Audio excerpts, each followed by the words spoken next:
अपने गले से लगाते हैं, हृदय से लगाते हैं और नेत्रों से आंसुओं की धारा बहने लग जाती है। दोनों तरफ से आंसुओं की धारा बह रही, भाव समाधि में मगन है, होश ही नहीं है। तब उद्धव सात्विकी आदि जो महामंत्री है ना, वो सब दौड़ के जाते हैं और भगवान से कहते हैं कि कितनी देर तक आप द्वार पर खड़े रहिएगा, भीतर तो चलिए, भीतर तो चलिए।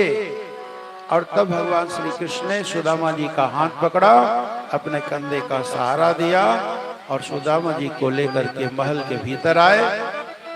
उस रत्न जड़ित स्वर्णिम सिंहासन पर बिठाया जहां भगवान खुद बैठते थे और चरणों में भगवान कृष्ण बैठे, सुदामा जी के चरणों को सहला रहे हैं।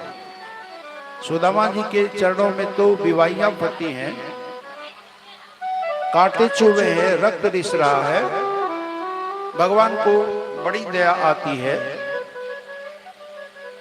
और भगवान कहते हैं, हाल विहाल विवाहिन से पद कंटक जाल लगे पुनि जोए, आए महा दुख पाए सखा तुम, आए नहीं ते किते दिन खोए।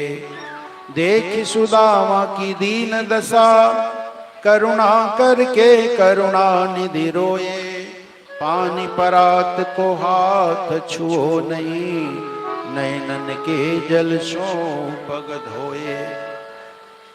भगवान ने अपने आंसुओं से ही सुदामा जी के चरणों को पखार दिया। फिर रुक्मिणी आदि रानियां आती हैं, स्वर्ण कलश में जल लेकर के स्वर्ण परात में सुदामा जी के चरणों को भगवान रखते हैं और रुक्मिणी जी स्वर्ण कलश से जल डालती रहती है और भगवान सुदामा जी के चरण धोते रहते हैं, चरणोदक सिर के ऊपर धारण करते हैं। पूरे महल में ब्राह्मण देवता के चरणोदक को छिड़कते। देखो ब्राह्मण का कितना सम्मान है। और इसके बाद वार्ता शुरू होती है। बचपन के दिनों की, गुरुकुल के दिनों की बात याद आती है और फिर पूछते हैं कि विद्या अध्ययन पूर्ण होने के बाद विवाह तो किया होगा? बोले हाँ। भाभी का नाम क्या? बोले सुशीला। उसने संदेशा क्या दिया है? तो चुप्पी साध गए। संकोच लगता है कि कैसे टूटे फूटे चिवड़े भेंट करूं। अभी कितना सुंदर स्वादिष्ट भोजन करवाया है और ये टूटे फूटे चिवड़े कैसे भेंट करूं? सुदामा जी झूठ बोल जाते हैं संकोचवश, कहते कुछ नहीं कुछ नहीं कुछ नहीं, मैं तुम्हारी भाभी को बता के नहीं आया ना, ऐसे ही आ गया।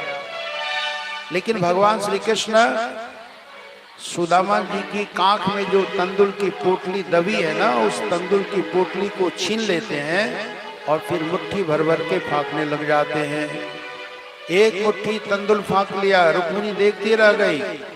दूसरी मुट्ठी तंदुल भी फाँका, फिर भी रुक्मिणी देखती रह गई। लेकिन जैसे ही तीसरी मुट्ठी तंदुल फाँकने लगे तो रुक्मिणी ने हाथ पकड़ लिया। 2 मुट्ठी तंदुल खा करके इस गरीब ब्राह्मण को तुमने 2 लोक दे दिया, तीसरी मुट्ठी खा के तीसरा लोक भी दे दोगे, वैकुंठ लोक भी दे दोगे, तो अपने लोग कहाँ रहेंगे? सड़क पर रहेंगे क्या? हाथ गए हो प्रभु को कमला, नाथ कहा तुमने चित्तधारी, तंदुल खाई मुट्ठी दुई दीन कियो तुमने दुई लोक विहारी। खाई मुट्ठी तीसरी अब नाथ, कहा निज वास किया सविचारी, रंग कही आप समान कियो तुम, चाहते आपन हो न भिखारी।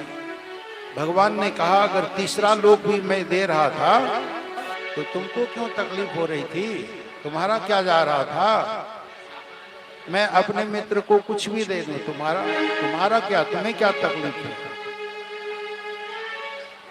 क्यों रस में विष बाम कियो तुम, खान दियो और नायक फंका, विप्रही लोक तृतीयक देत, करी क्यों तुम अपने मन शंका।